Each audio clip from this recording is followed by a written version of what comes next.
Greetings and welcome. My name is Mike Bankhead. I am your host. I am a bass player and songwriter from the Gem City, Dayton, Ohio. My guest on this episode is Tatiana Bonneau, who has lived in a few different places and speaks a few different languages and is a very fascinating individual who I am sure you will all enjoy getting to know on today's episode of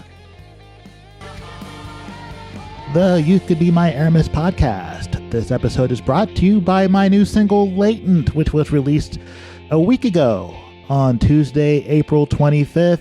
If you have not heard it, please press pause and spend 2 minutes and 30 seconds or so listening to my new single on the streaming service of your choice. And now that you come back, let's get to the conversation with Tatiana. Is it Friday? It's Friday. Happy Friday, Tatiana. Happy Friday to you too and everyone listening. That's a good day. I hope that it's a good day. I would like you to introduce yourselves to the listeners, please. Yourselves. See, I told you my brain wasn't working. You are one person. It's okay. How do you know that? That's right. You might be another person. Yeah. Well, thank you for inviting me to your podcast. It's always a pleasure to, usually I'm the one asking the questions. Yeah. So it's nice to be the one that can talk. Yeah, that's fun. So, my name is Tatiana Bonneau. That's as you can tell, a French name. My husband is French or Parisian, as he would say. they have a thing, yeah. Yeah. And I live in France now for 5 years, I think, coming up to 5-6 years. Before that, I've lived in England, in Spain, in Bulgaria, and in Ukraine. I'm half Ukrainian, half Bulgarian, and I'm sort of I think because of growing up between those two countries, I kind of it kind of stayed with me, that thing of not belonging to any country in particular. So I've moved around a lot, and actually that stay in France is one of the probably longest since since I got to be able to move around on my own. And I've stayed in one place, and we're planning on moving soon. What else? I have 4 kids. Husband, dog, cat, I don't know in what order one should list those. And I work with premium domain names as brand assets. That's kind of a shortly. Oh, I also run. I run trails in the mountains. And actually this Sunday, I am running the Championnat de France, French Championnat for long trail running, so that's 68 kilometers. So wish me luck. Wow, that's yeah. I could never. When you say trails, that's like through the forest, right? Yeah, the mountain forest, that sort of thing. That sounds very difficult. Well, okay, I guess. Well, it's very funny because, when I have a friend, she recently joined the club, so we run together, and we're kind of I realize I'm not the only one who has that feeling of when you actually, just before the run, you're all excited and you've done all the preparation, and then you get into it, and somewhere towards the first maybe 20-30 minutes even, you're like, what nerve did I get myself into? How am I going to finish that? Towards the middle, you're like, I just wanted this to be over and I'm never running again. And then as soon as you cross the finish line, you're like, okay, when's the next one? So yeah, it's a weird experience, but it's a very rewarding one in many ways. Do you speak Ukrainian and Bulgarian and Spanish and French? No, I speak English and French, that's in my daily life. I work in English and I speak daily French because I'm in France. I speak Russian and Bulgarian freely because I'm from Crimea. So that's a complicated story there with the languages. So basically, Yep. On my mother's side, everybody spoke and still speaks Russian, and Ukrainian was more well, my grandmother used to speak Ukrainian only when she was singing, like traditional songs and some curse words when she was angry. So it was like the language of emotions, good and bad. And obviously, after the war started, I think me, as many other people who are in a similar situation, many Ukrainians or people with Ukrainian heritage started realizing that it is actually important to know your history, know your roots, and language is a huge part of that. So I've started actively, like I understand everything in Ukrainian and I can have a basic conversation, but I don't speak freely like I do the other languages. So I've started working on that. Is Bulgarian similar to Russian and Ukrainian?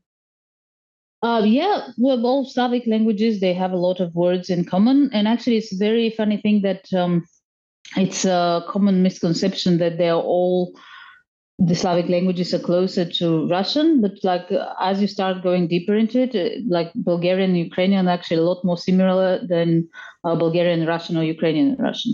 So that helps as well. So yeah, I think that's fascinating. I'm a total language nerd. So, I love languages. Yeah, definitely. Etymology is just like I think if I could like do my life over, I would probably do something. Well, I'm sort of doing something with it with naming, and etymology plays like the meaning of words, the meaning that we assign to them, the history that they care. That all plays a lot in naming. So in a way, I am kind of in that space. But yeah, definitely. yeah, I'd like you to explain that in a little more detail about the company and the naming thing, please. Yeah. So, well, I was. Um, where do I start? So I started working generally early because I kind of had that always had that thing. I want to be independent. I want to be independent, and a huge part of that is you have to be able to pay your bills to be independent. So I started working relatively early, like little jobs that could work with my studies, and then the first like real job that I got after that was selling websites.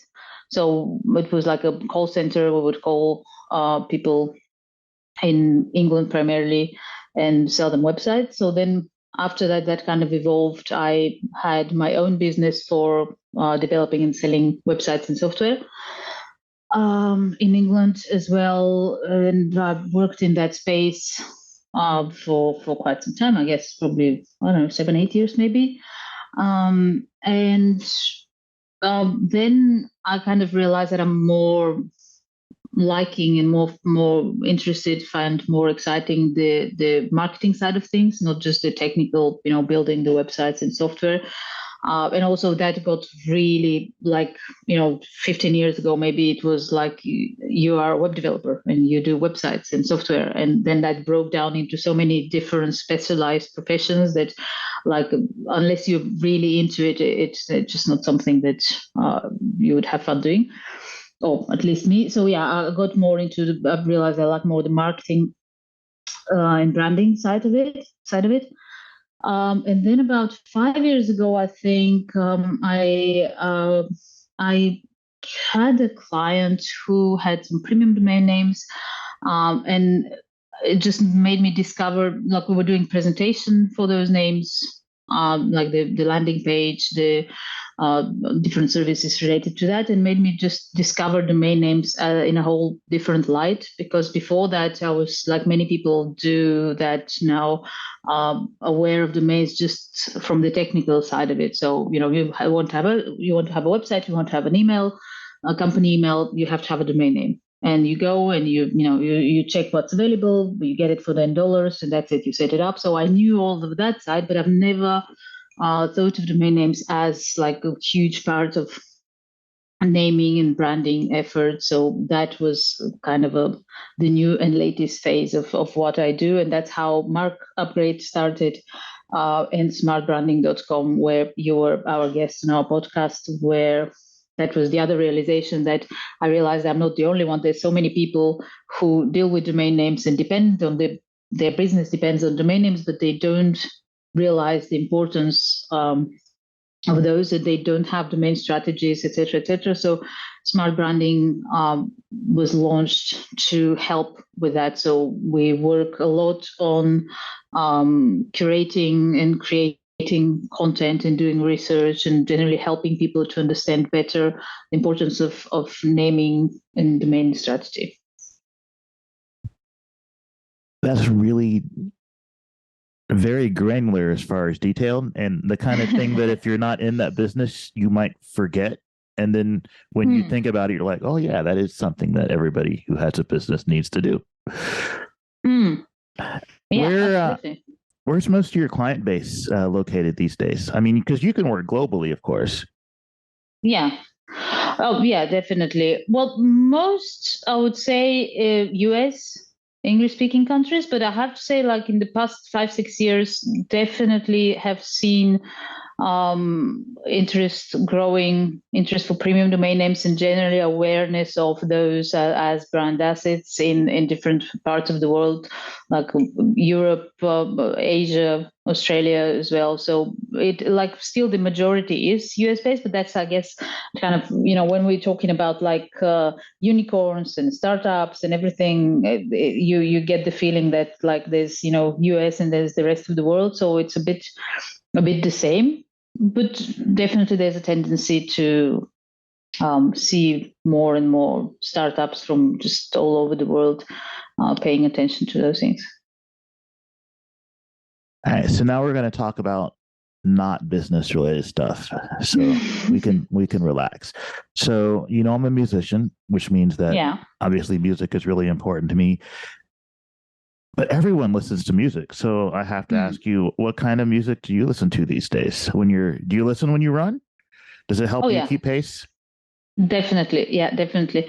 So before music, I love music. And that's one of the things like my husband is joking with me about because I have those statements sometimes. So I'd be like walking around like, I love the sun or, I love mushrooms and I love music, but it's simple things, but I think you have to stop and appreciate them sometimes. And I just, say that, express that vocally, but it's the sort of things that you take for granted and that you think are simple and basic, but they really, really play a huge role in our lives. And I think music definitely, like just throughout human history, as long as we have been defined as humans, if you like, they're banging sticks or stones or whatever, making music. So definitely, and I love the fact that like in any language you can make music, and even if you don't understand the words, people get the emotion.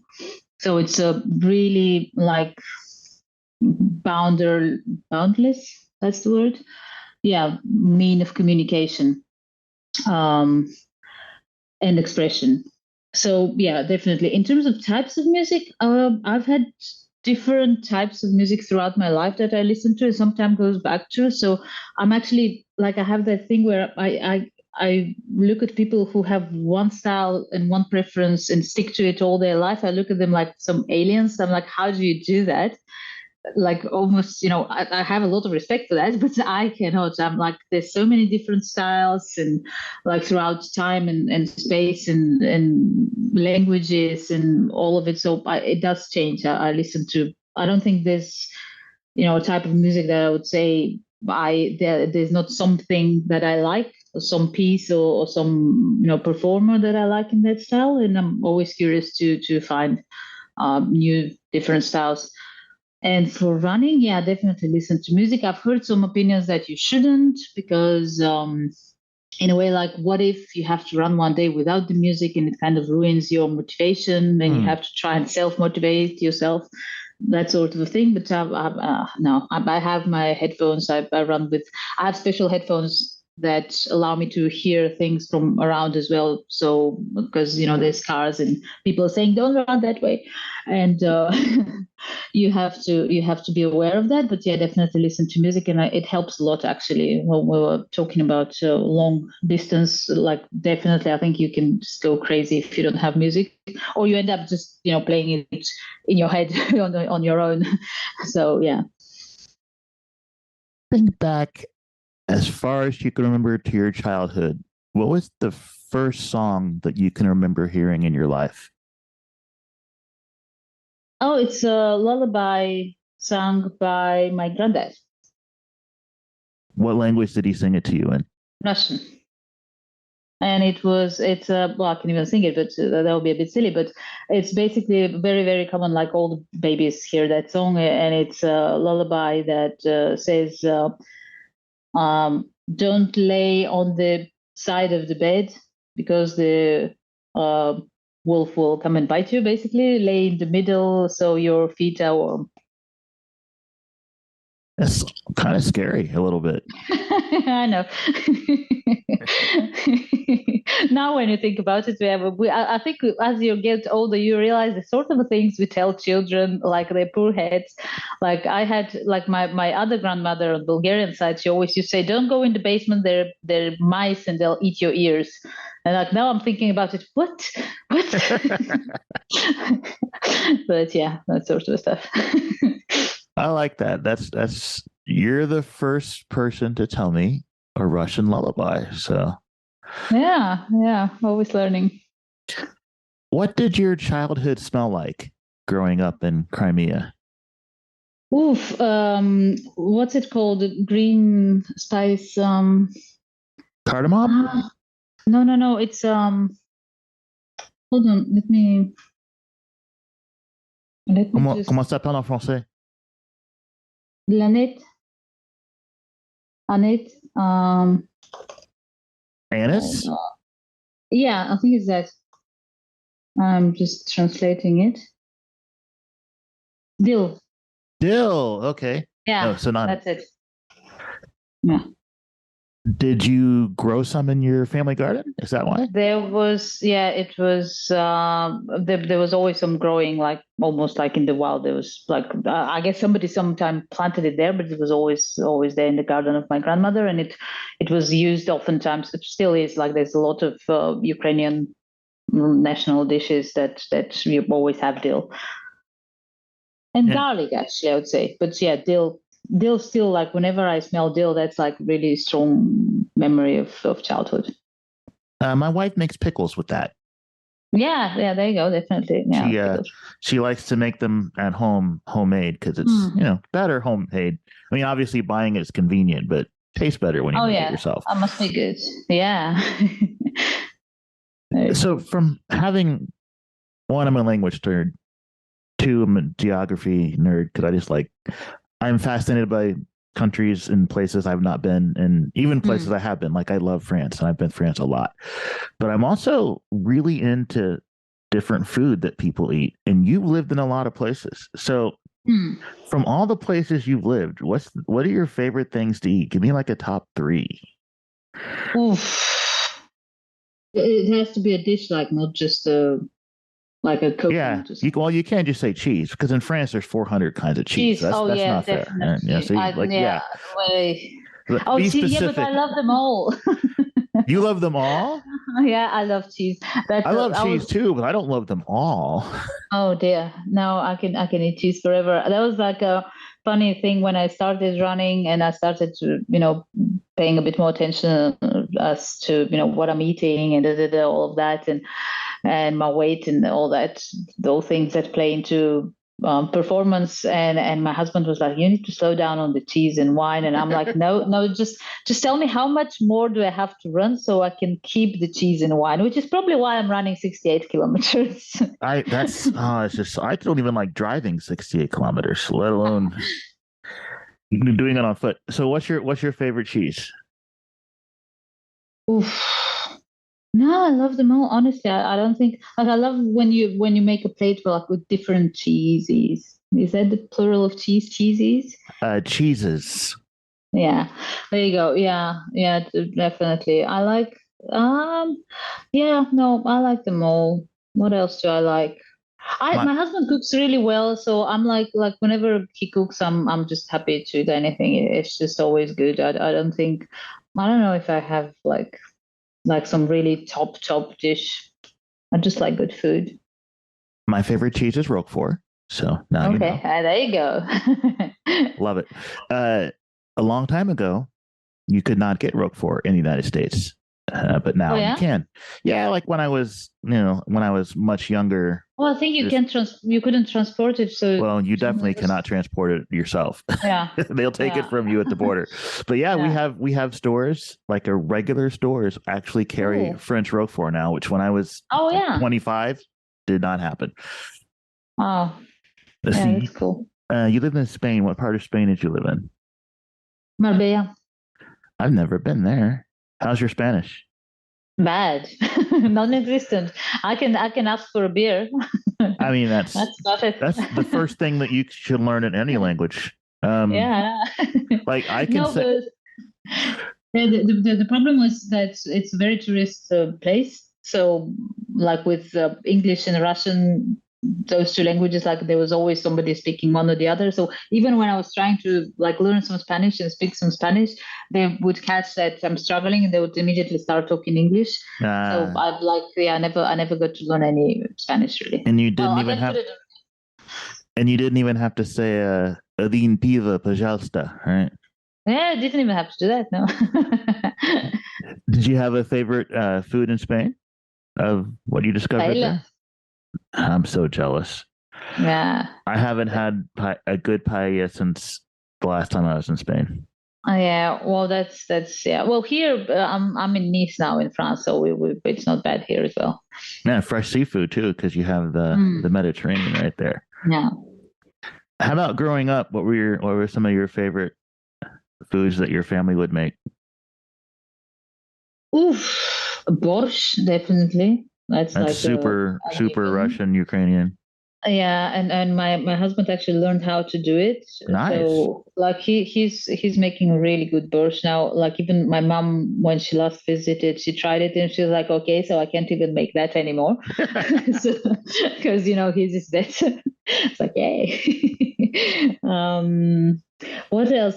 I had that, and now my kids are crazy about it, and I don't even know how you say that in English. It's basically wheat, but like usually they make it for babies. It's like wheat, and you make it with milk, and it's like some kind of a porridge. It's cream really, really simple cream of thing. wheat, we say in English. Yeah. So yeah, and that's just ridiculously simple and basic, but like they make it for like babies or very little children because it's nutritious and easy and with milk and they like it.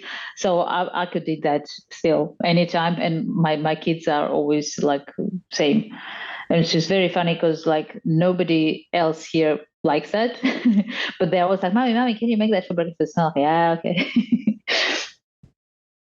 That's I don't think yeah, I think actually growing up, we had a lot of very simple things that we liked because it felt like we were always on the run. We were always like rushing to go out, do something. Kids are not like that anymore. I sound like an old person now, but it's the case.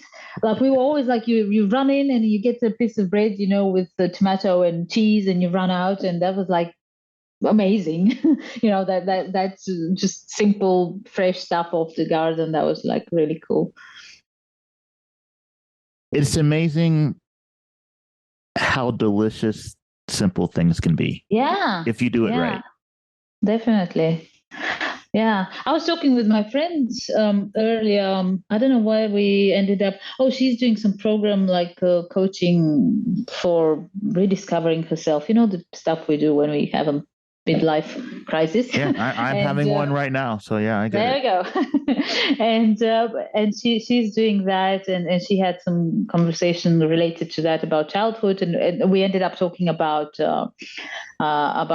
childhood memories, and we realized we had the same memory of fresh bread with butter and sugar. We used to like when you think about it, if I show that to my kids now, they'll be like, what on earth, like, have you lost your mind, what is that? But it was so good. Yeah, it's those simple things, like it was really good. I like it. Sugar makes everything better, though. I mean, Yeah. Oh yeah, especially people would lose their head now if you do that. Yeah, I think even my mother-in-law, if I give that, that's a good idea. I'm going to give that to the children just to make her like crazy. Yeah, they're that's like, "What? You're putting sugar on the bread?" so. You said your time in France, this is the longest that you've been in one place for a while. Yeah. How many years has it been? 5 years now, coming up to 6, I think. Yeah. And how old's your oldest kid? 18. All right, so your oldest kid wasn't actually born in France then. No, no, no, no. Actually, none of them are born. Wow, I did not know Yeah, that. they're born in Ukraine and in Bulgaria. Yeah. Do they speak French? Oh, yeah, they speak French better than me. Yeah. I was worried about It's them speaking French when we arrived here, and like very quickly it turned the other way around. Like they're correcting me because they I speak French daily, but I still make mistakes. They speak like perfectly. They don't make any grammatical mistakes. They write up. I think if I was to write without autocorrect in French, it would be horrible. So yeah. yeah, I love the way that Google fixes your grammar when you write in a language that is like, because I write in French too and in Spanish, but Hmm. I am forever making grammar mistakes and Oh yeah. Google fixes it I for me. remember. I remember. I don't know if you remember when first phones came up, and then the first auto suggest on phones. I remember Yes. I hated it. I was like, get off it! Why are you suggesting that? Go away! I don't like you. How do I turn that thing off? And now I cannot live with it without it. Sorry, I can. I cannot. I'm like, where is it? Why is it not happening quick enough? Yeah, I think that our generation might be the last one that remembers what it was like Mm, before, but also adopted the new technology, right? We straddle kind of like for me, I remember I had computers in high school and I had a computer class. mm, But I this is a better computer than anything I had in high school. mm. Right. I'm Absolutely. holding Yeah. the listeners can't see this because it's an audio podcast, but I'm holding my phone. Yeah. And it's Oh, it's like crazy. if I would go back and tell like 16-year-old Mike, you're gonna walk around with a computer in your hand all day at some point, like Mm, it's that's the kind of stuff that makes me feel old. mm. But wow, you have Yeah, I teenagers. can say. Yeah. Oh, yeah. I have one, and he was. I'm lucky. He's very. He's always been a very adult kid. Like I always say, if my first kid was like my second, this I probably would have stopped at one. He was always very like very. I don't know. Yeah, very adult, very independent, very calm, organized, everything. And he still is. I keep expecting that, like, you have those kids that are like that, and then like in their teens or later on, they go like completely the other way around, like crazy. But so far, no, so far he's yeah. He just bought himself a guitar like Oh, yesterday. nice. Yeah, I was like, what? Because he's like very science oriented. He's never been very creative, very into arts and stuff. That was a new thing. I'm like, okay, okay, that's interesting. Yeah, so In some ways, music is science yeah, I guess and math. I mean, it's math definitely. if you want to Yeah. get into it, it touches a whole lot of different disciplines. Mm, And I mean, if your son has obviously he learned French really fast and he speaks Bulgarian and Ukrainian and Russian, language skills are going to mm, translate really good to being a musician because, like, what are the skills that you need to learn a new language? You need to be able to listen and mm, imitate what you hear, right? Well, that's mm. exactly the skill set required to learn how to sing or play an Mm, instrument, right? It's the same. yeah. It's the same skill set. So, if he really wants to be a musician, I think he's going to be good at it. My second son is he's 14 in a couple of days. He's really, really good with music, and he's never really like done any classes. He's like just picks up instruments and tunes, and is just really good. He has a really good ear for anything really. And like you said, he's really good at languages as well. He was like the first one of all of them to pick up a language, and he yeah, he just goes by the sound. You have people that to learn a language they need to get into the grammar, That's me. and he there you go. Yeah, I'm like I'm the other way around. I'm the same as him. Like I need to listen to it enough, and then I start making progress, and I'm getting it right. but I can't explain to people why, which is like really hard with the kids when I have to help them with homework. I'm like, it's like that. And they're like, yeah, but why is that? I don't know. It just sounds right. So my last question, you have 4 kids, a husband, a dog and a cat, Yep. a business. How do you schedule all of that stuff? Like it seems like a lot of stuff, Tatiana. It is a lot of stuff, I have to say. We actually had like Wednesdays were relatively less busy and weekends, and then I started running, and then I had that thing, well, the kids need to be busy. I have that's an Eastern type of mother education. Kids have to be busy all the time. I was like, they're not doing enough stuff. So we put them all in like lots of sports and other activities. So, and the weekends usually I have competitions in running. So now we have no free days. Like we're busy all the time. Um, but we manage, like, well, how do I manage? My husband obviously helps. I don't think I could have managed to do that on my own, like never. So he's very organized, and he's very like I don't even try and remember stuff. I have to say, I'm just like you. Like he's like my external hard drive. Like I know if I tell him something, it's gonna be written, done, and I'm just like there, you know.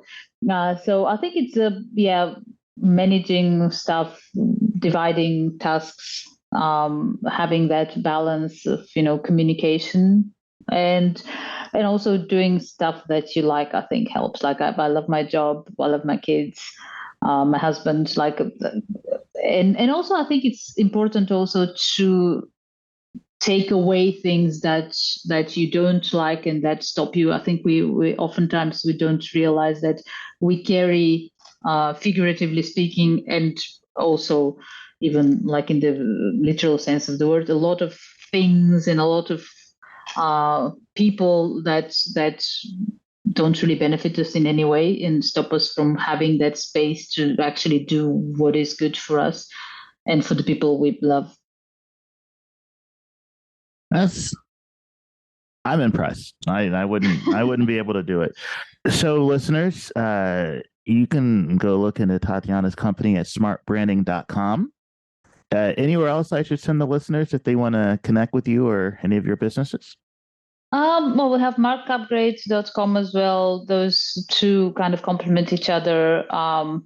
But yeah, for the educational part of things, the smartbranding.com is the one. The Mark Upgrade is more for people who have already made up their mind and they want a particular name, or they need help with a particular task of naming.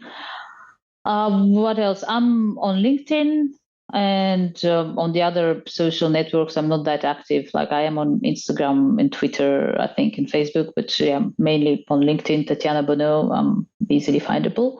Yeah, I mean, I'd be happy to connect and help anyone with any of the topics we've discussed. Excellent. So, spasiba, and thank you for taking the time out of your super busy schedule to talk to me today. You're very welcome. It's been fun. Thank you. Gracias. Merci and spasiba to Tatiana Bonneau for taking time out of her extraordinarily busy schedule to have a conversation with me. Thank you all, dear listeners, for being here and meeting Tatiana. Remember, this episode is brought to you by my new single, Latent, which came out last Tuesday, April 25th. It would make me giddy with joy if you would go and stream Latent by me, Mike Bankhead, on the streaming service of your choice. This has been the first of 3 episodes you're getting this week. So come on back tomorrow for another episode of the podcast. Thanks. Bye.